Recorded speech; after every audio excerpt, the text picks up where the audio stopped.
السلام عليكم. انا حاليا في التجمع في جاست سماش برجر، وسمعت ان هم عندهم اوفر جديد. تعالوا نجربه سوا. ده الفرع الخامس ليهم، موجود في التجمع الخامس جوه بروميناد مول. اول ما تدخلوا المول هتلاقوه قدامكم على طول. جاست سماش برجر بدأوا كتراك في الاول، وبعد كده فتحوا اول فرع ليهم في شيراتون، وبعديها باقي فروعهم في مدينة نصر وزهراء المعادي والشيخ زايد، واخيرا فرعهم في التجمع الخامس. ما شاء الله، تقدروا تقعدوا اندورز براحتكم او اوت دورز، هما موجود عندهم الاتنين، بس انا اخترت ان انا اقعد اوت دورز لان الجو كان خطير.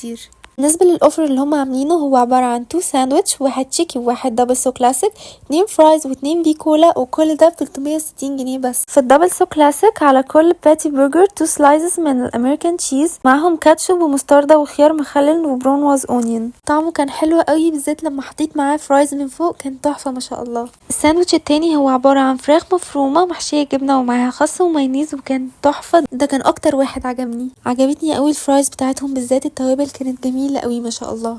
اتبسطت جدا جدا جدا بكواليتي الاكل هناك، واكيد دي مش هتبقى اخر مره. واكتر حاجه بسطتني منهم ان هم مقاطعين، حتى الكولا اللي هم جايبينها دي كولا مش المنتج المقاطع اللي احنا متعودين عليه خالص. هعمل منشن للبيج بتاعتهم تحت عشان لو حابين تعرفوا اي تفاصيل او مكان اي فرع ليهم، وهستناكم تجربوه وتقولوا لي رايكم. السلام عليكم.